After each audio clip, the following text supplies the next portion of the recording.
What's up, guys? Welcome back to another edition of 101 Sports and Cards. As always, I'm Nathan Holloway, and with me, Churchers. What's going on?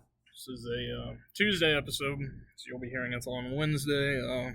Illinois is supposed to get snow, and Illinois, you could get like an inch or a foot, so you never know. So we took the precaution. Well, I took the precaution to do it. So now it won't snow. I don't. We're going to start in the NFL. We're going to go through the award winners first, then recap the terrible Super Bowl. The award winners. The MVP was Josh Allen. But should have it been Lamar Jackson.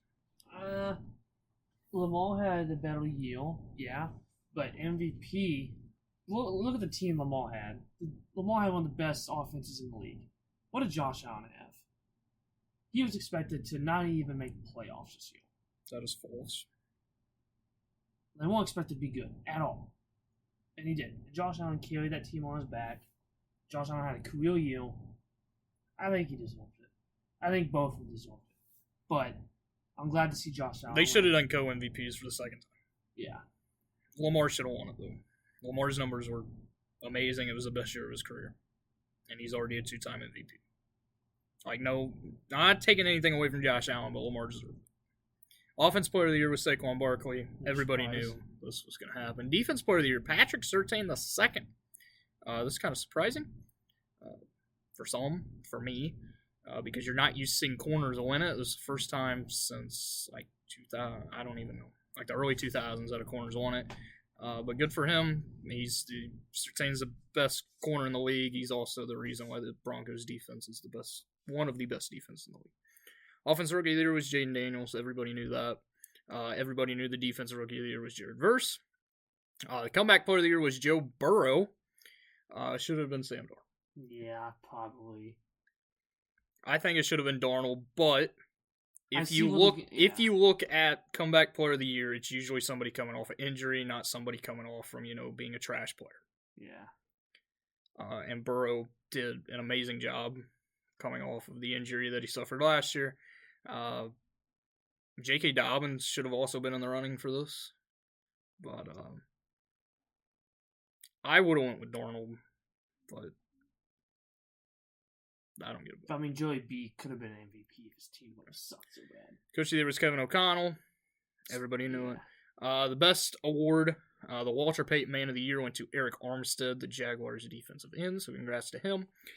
And the Hall of Fame class is Eric Allen, cornerback for the Eagles. Jared Allen, a defensive end for your Minnesota Vikings. Great guy. Antonio Gates, one of the best tight ends of all time. He is second on my list behind Tony Gonzalez. Antonio Gates was an amazing player.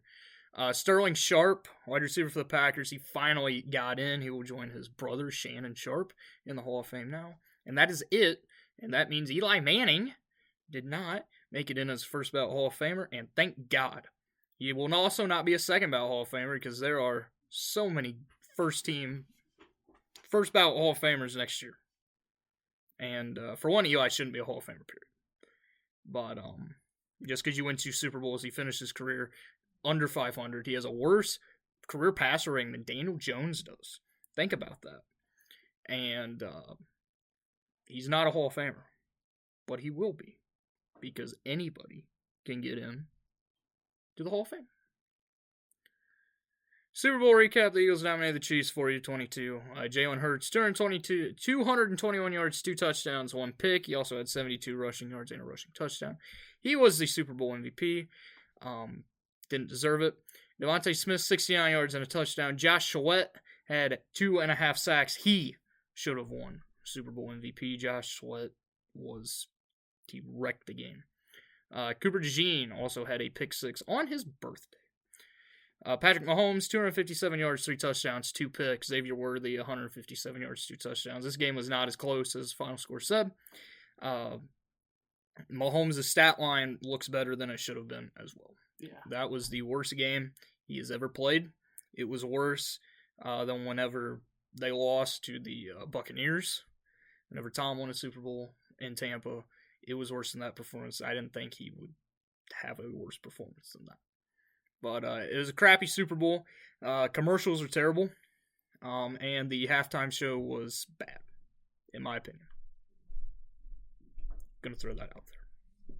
And I like Kendrick, but it was bad. Your thoughts? I don't really care. It's cool anymore. Did you even watch it? Yeah. Just to see my home suck. I laughed the whole time. And then Kendrick came out. I was like, oh, this could be good. And it was horrible.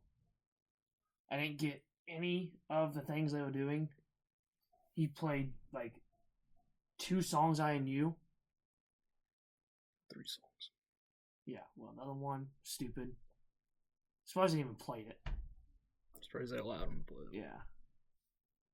But, who knows who's going to be next? Freaking Jack Harlow? If that's the case, I will not watch it. It was the most watched Super Bowl of all time. How? No idea.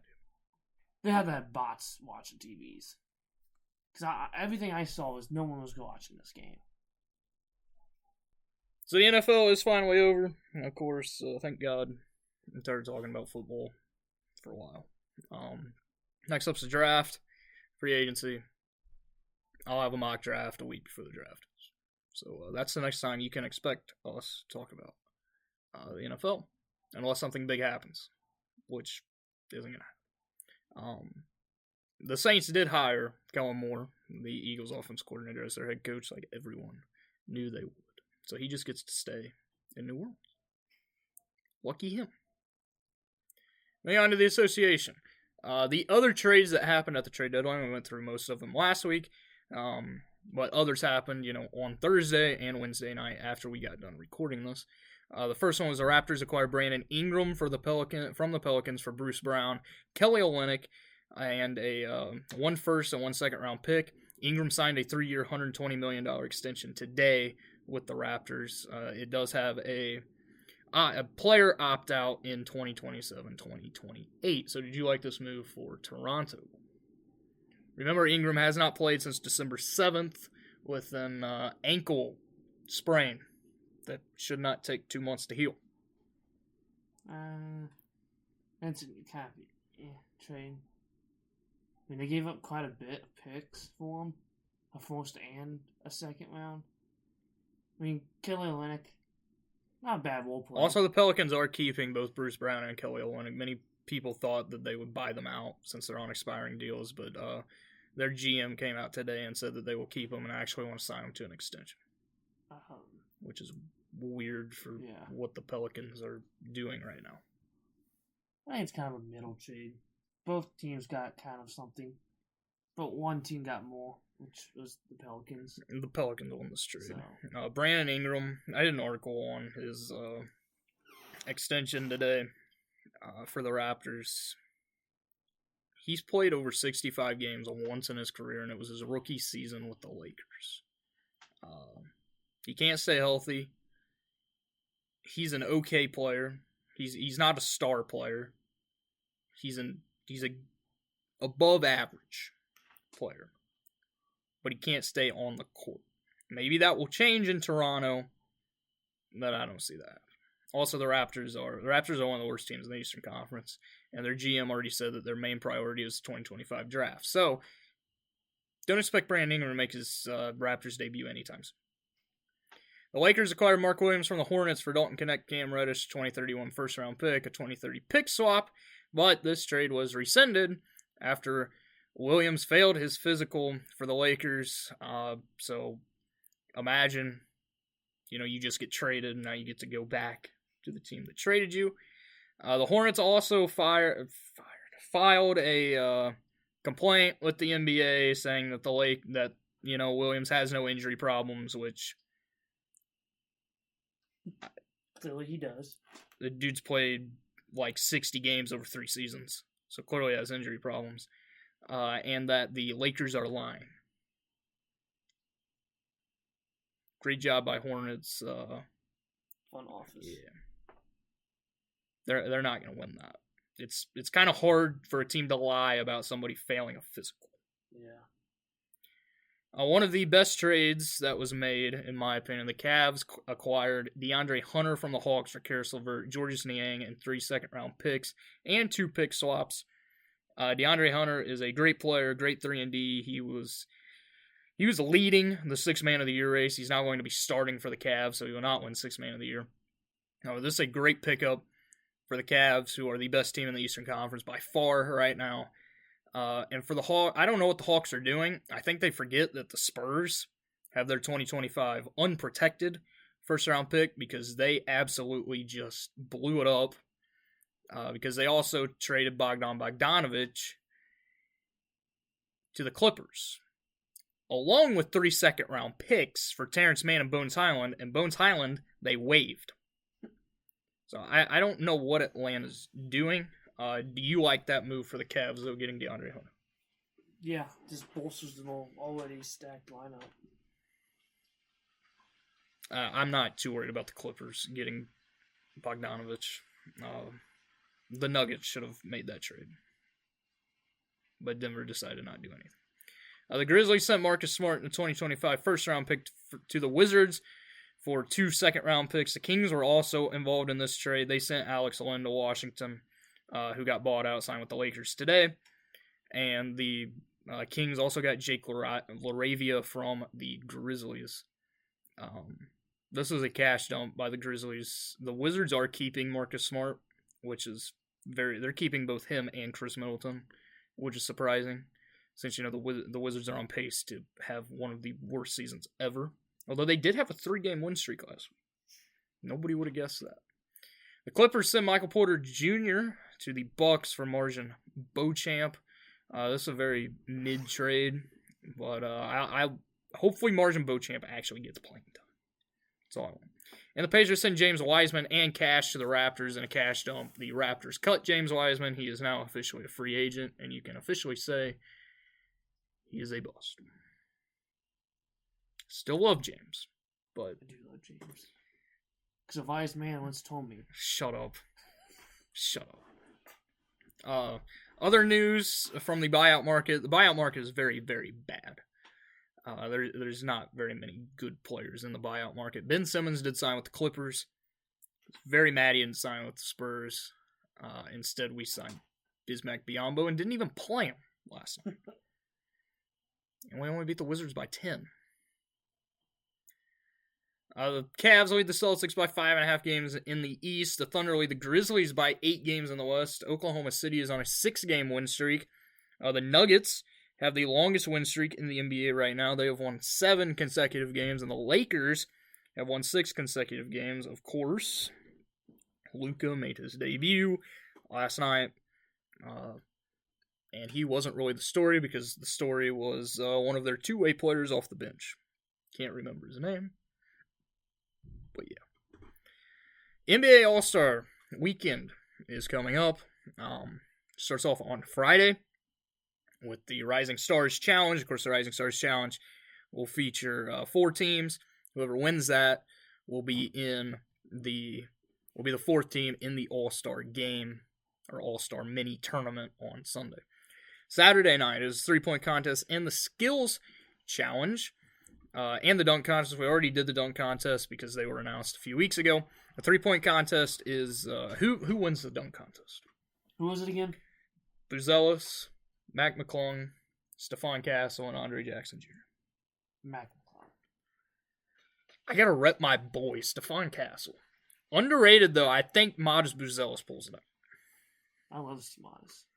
The 3-point contest will be Jalen Brunson, Cade Cunningham, Darius Garland, Tyler Hero, Buddy Hield, somehow, Cam Johnson, Damian Lillard, and Norman Powell, who should have been an All-Star. Who wins? Wow, what a star-studded field that is. I'm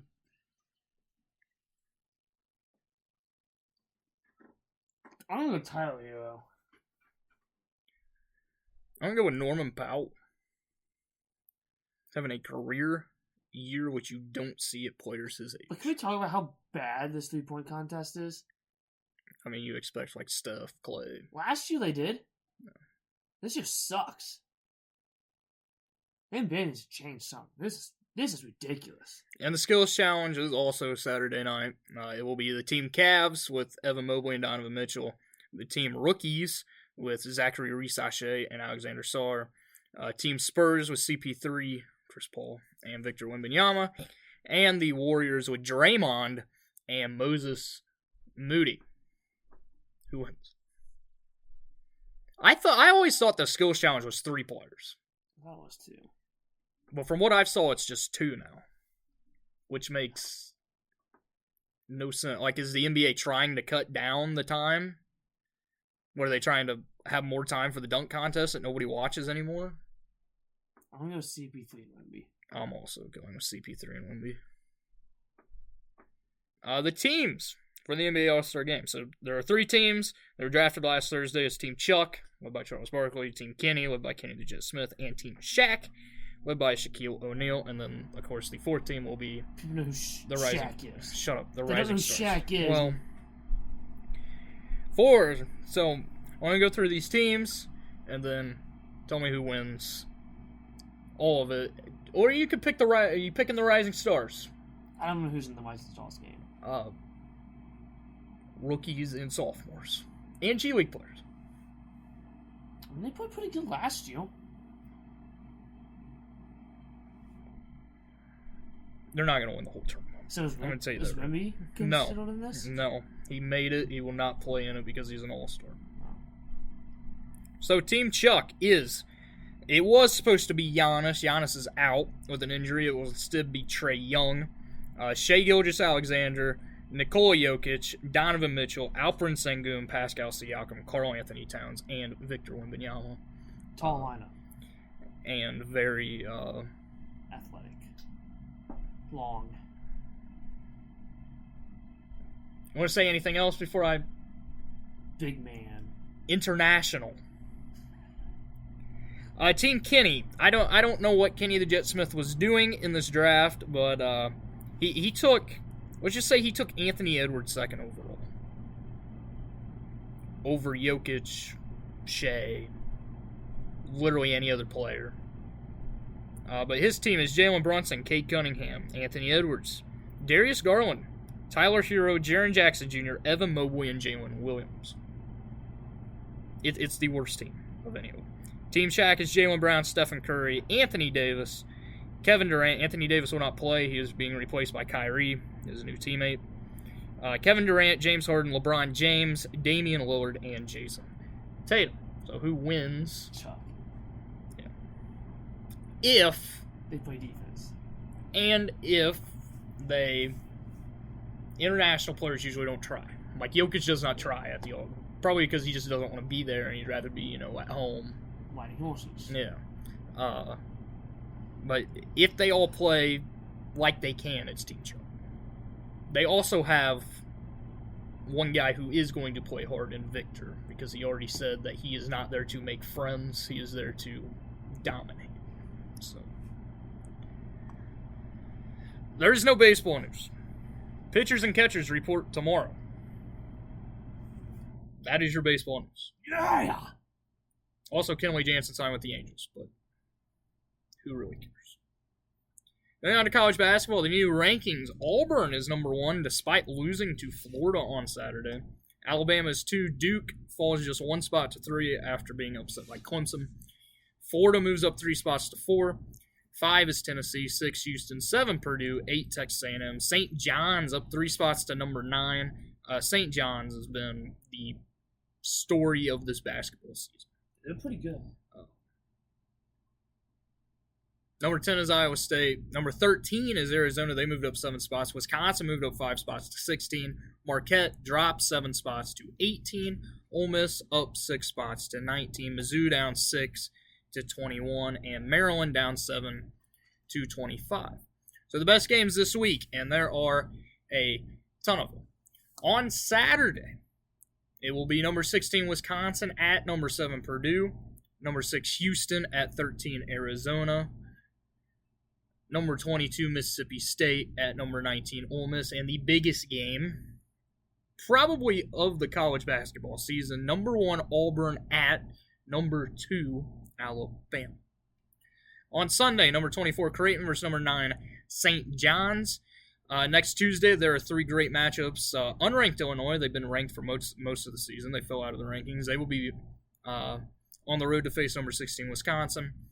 Also on Tuesday, 7, Purdue versus number 11, Michigan, and number 8, Texas A&M versus 22, Mississippi State. Then next Wednesday is number 2, Alabama, who could be the number 1 team in the country by that time, versus number 21, Mizzou. Moving on to other sports, Thomas Dietrich wins the Waste Management Phoenix Open. I did not watch as much of this as I wanted to. I did watch the final round a little bit right before the Super Bowl, but it was over. Thomas Dietrich absolutely dominated. Isn't he from Illinois? No idea. The Genesis Open is this weekend. It will not take place in Los Angeles due to the fires that happened. It instead will be taking place at Torrey Pines. Of course, the host of the Genesis Open is Tiger Woods. He was expected to play, but he has withdrew. Probably saw that coming. The only other sport this weekend, NASCAR. The Daytona 500 qualifying is Wednesday night at 8 o'clock. I will be watching that. Thursday is the 2 duels that will set the rest of the lineup besides the front row, which qualifying will set. And then the race is on Sunday. Of course, the truck race is Friday, Xfinity race and the ARCA race is Saturday. And the Daytona 500 is on Sunday. So first off, give me your pick for who wins this year's Great American Race. Chris Special. I'm going to go with, it's his 20th year. Kyle Busch. I hate you for saying that. Now I'm going to change it. I'm going to change it just because you ruined it. You can No. It's his last race ever. Martin Truex Jr. wins his first and only Daytona 500. Of course, remember that he got beat out by the fingernails length by Denny Hamlin. I would like to see Kyle Busch win it. It was 20th, of course, RCR, 20 years of trying. Dale Sr. Be nice to see Kyle, but RCR sucks, so that's fact. Next up is, who is your pick to win the NASCAR Cup Series championship? Okay. Remember, you picked it right 2 years ago. Yeah, I did.